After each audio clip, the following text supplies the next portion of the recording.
Your cabbage, it's your best friend. Are you ready for your Rococo lifestyle? Well, good morning and welcome. Morning. Welcome to another Tentacle Quill. Yes.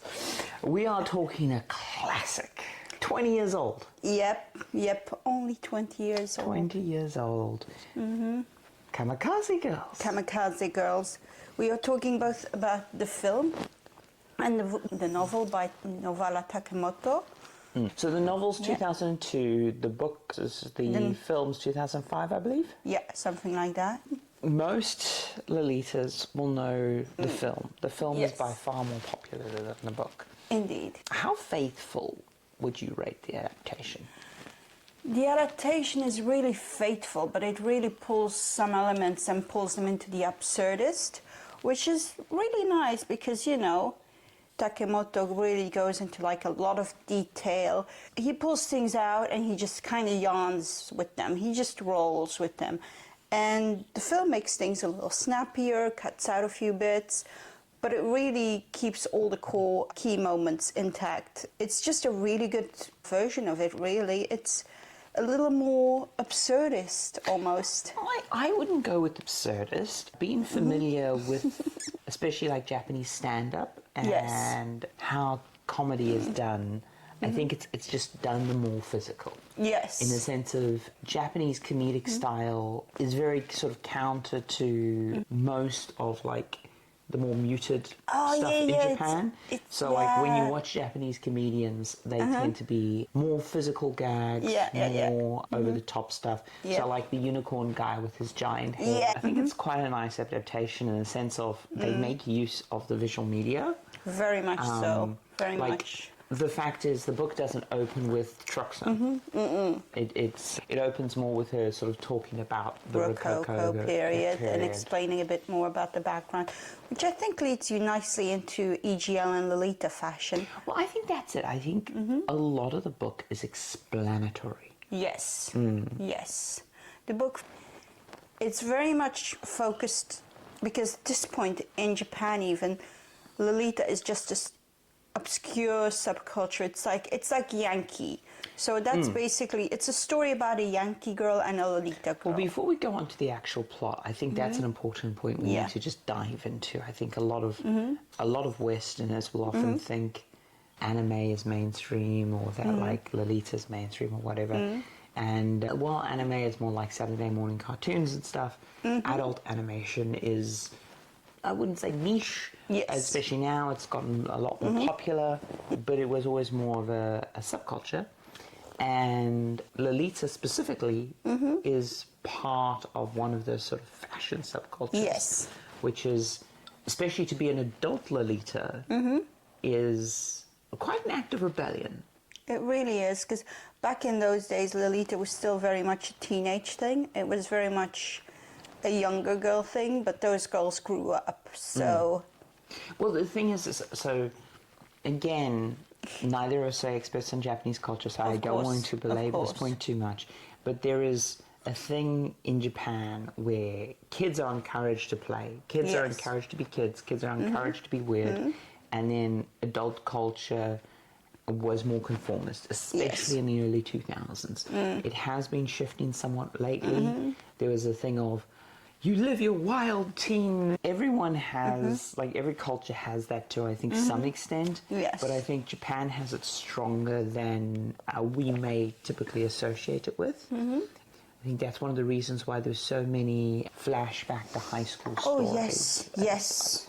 But the point I was trying to dig at is that while the two characters in the book are a Yankee, i.e. a young gangster, and a Lolita, their lifestyle choices are not dissimilar. Like there's a line that's not in the movie but is in the book with the grandmother. Where the grandmother basically says, I'm glad you made friends, you both dress the same way. And Momoke is like, no, we do not dress the same way at all. But the point is basically they both dress in a way that's very different to the rest of society, basically. So yeah, and they are kind of both following their own path, which is also belabored a lot. Like, I mean, it is the key theme of the book. Basically, yes. So let's talk about these gay, beautiful, gay, queer so themes. queer. Oh, this book is so queer. Also, Novala Takemoto has for example, in Emily, he has previously had these themes which were like growing up, first love, things not working Does out. Emily predate Kamikaze Girls? I think it might. Okay. You sure? Because Kamikaze Girls is 20 years old. Okay, I'm going to have to check this. Editor Ducky will have to put up a thingy here. But yes, he's familiar with these Yes, things. It he does seem to be definitely something he explores a lot. And we see that briefly in Kamikaze Girls, where the Yankee girl falls in love with a guy and she can't have him, and there's like a scene where she's just crying in the movie and she's just trying to get over it, that kind of thing. The thing is that their relationship, while never explicitly romantic, is very queer, very sort of queer platonic. Yeah, they're adorable with each other. They very much are. There's this wonderful sort of mirroring of histories. Yes. In that Momoko has a very Yankee family. She is the one who's good at pachinko. Yeah. She has sort of all the background, the Versace hookup. Yes. She's very much comfortable and from that world. Yeah. Whereas Ichiko, well, first of all, her birth name is Strawberry. Ichigo. And then Ichigo, and then she hardens it up. And Ichigo.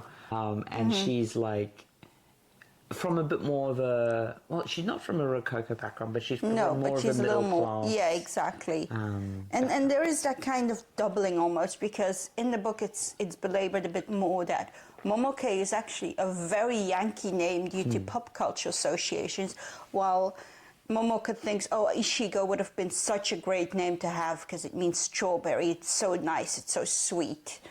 And so there's that kind of like weird mixing up of their identities. Yeah. Because, and I mean, that's kind of played with more in the book than in the movie with the scooter. Yes. Because the 80s Honda. Yes, the 80s Honda. So in the movie, it's briefly shown, and there is actual good references to it. But in the book, the grandma scooter is a Honda limited edition Viva You fashion crossover kind of scooter, brand crossover kind of scooter, and in the movie, it's just the Yankees like, oh, this is a nice scooter, let me have it when you don't need it anymore. But in the book, Momoka almost gets a little bit interested in it because it has that fashion hook. Yeah. It's sort of, it peek into your world and peek into my world. Yeah, exactly. Because I think that's a lot of what the girls do, is they basically sort of share their respective subcultures with each other. Yes. Because also in the book, there's more investigation into the rumors. So there's also biker mythology. Biker mythology has this whole story about Himiko, who unites all the women's gangs and makes them into a big cohesive thing. And her gang is very small. It's like 7 people, but it's like the biggest in town. And there's a little more in the book about that stuff. So if you really want to like get the movie a bit more, or just haven't seen the movie, and I'd really recommend the book. I mean, but the movie is flashier. I don't think you're ruined if you go back one or the other first, because you're not pulled through the book by suspense. You're pulled through the book by comedy and, frankly, beautiful writing. Oh gosh, yes. The descriptive, especially the yearning for those monologues of like, oh gosh, I should be born in this era. And the banter. And the banter is amazing. It's very much a you sort of book, because I always say that you write character interaction so well.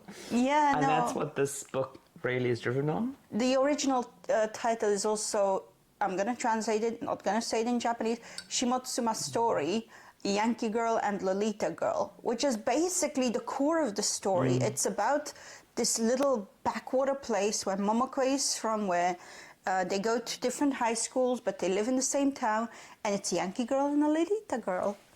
I mean, again, I don't know the Japanese association with the word kamikaze, but I think the English translation to Kamikaze Girls is an interesting one, because I read that as fuck society. Yes, they're like definitely. burning bright, in the sense of they're doing what they're doing, and yeah, it might fuck their future prospects, but they're just living their lives. Would you say they baby the starshine brides?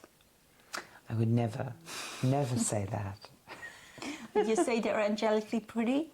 No, because she's a little fucking devil. She's a horrible person. But she kind of undergoes a metamorphose.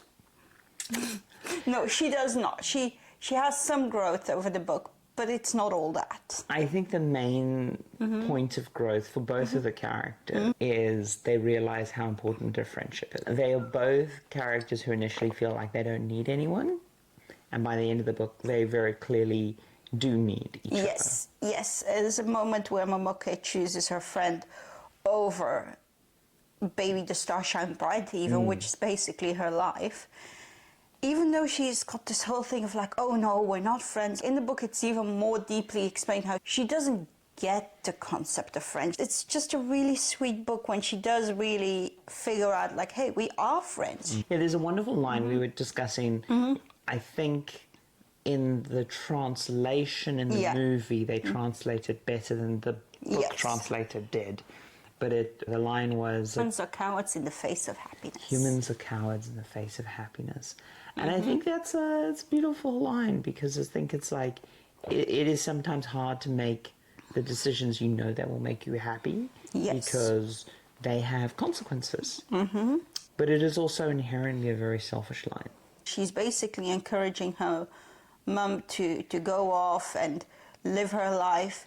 And in the book, it's a bit more explained, but she chooses to stay with her dad. When she says that line in the movie, her dad like farts in her face in this little animated fart bubble kind of thing.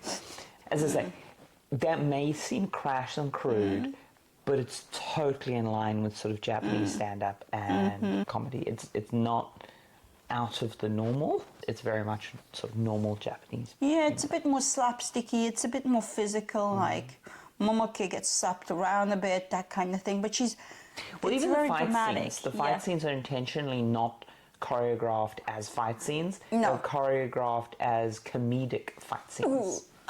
That kind of thing, you know. They're not hamming it up, but it is more sort of a like poof, poof, poof, poof. Yeah, full straight back, get dragged away kind of thing. The headbutts. Oh, the headbutts, yep. Yeah, the headbutts are glorious. But it's interesting because it's like, as I say, this is 20 years old. And I remember when we first talked about you doing Lockhart Mansion and stuff, and we were looking for other sort of Lolita iconic culture things. Because obviously Lolita shows up in a lot of other media briefly, as in like a character may wear Lolita, but there's very little exploration of the subculture. And the themes around it. And I feel the book is still a really, really good read. It's an amazing read. But it's also very much of its period. Yes, definitely. In the sense of, you've got to remember that there was an explosion of counterculture youth stuff in the late 90s, early 2000s. At some point, I want us to like explore the magazine culture. And zines and MOOCs and stuff like that. Because none of that really exists anymore. So this is sort of a snapshot into history, if you will. Oh God, yes. It's definitely like a nice snapshot of that time. It's kind of nice looking back at the outfits, but holy crap, am I glad we have better technology these days. She does buy a dress online. Yeah, she does. Like, it's not a story in the movie, but in the book, there's this whole bit about where she learns to buy. Yeah, she goes into the store and there's a whole thing about how they're not open all that frequently because it's only like 2 or 3 people working there. And as soon as she finds out, oh, you can order online, she immediately just goes and buys a computer, teaches herself to use it. And at some point when she goes into the store in the book, the assistant also asks her, are you Miss Momoke? And she says, yes, how do you know? And she's like, oh, I see you wearing these items that you've bought online. It's still so niche that they recognize her from her online purchases, basically, and her... Because that's the other thing is Japan has this culture of like small stores that are like open 2 days a week or 1 day a week or something like that. So yeah, no, this is fascinating stuff. Yeah. And in the book, it's also a bit more explored that she also looks at other brands like Milk and No, I think the film, they double down on that because there's definitely a collaboration with the brand. Yes, definitely. Like, Baby got like a little shout out in the credits, but also Metamorphose and Antenna were mentioned.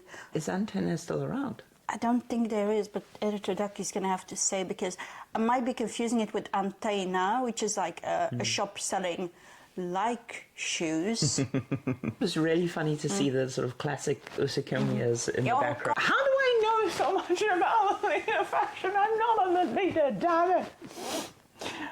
You know, I used to be in a motorbike gang. We're not going to talk about that, but I used to be in a motorbike gang. I used to be cool. Will you be my Ichiko? You. I'm hard. You are. Anyway, okay. so we've rattled on for quite a bit. Yes. But you know, let us know your you know, when did you first get exposed to Kamikaze Girls? Who was it? A Lolita that exposed it to you? Was it a friend? Did you Google it online? Did you watch it on a bad YouTube rip, which I know a few people did? Yep. You know, where did you come across this? And if you haven't come across it, give it a watch. Yeah, it's Get your really friends good. together and, you know, have a little tea party and watch some Kamikaze Girls. It's it's very worth a watch even now. It's very rewatchable as well. Very little shout out. The Kickstarter will be starting soon. There will be a link. The launches next week, and we've got early access stuff that you can only get in the first 24 hours. Indeed. So make sure you sign up to be notified. Your cabbage, it's your best friend. Poodles. Poodles.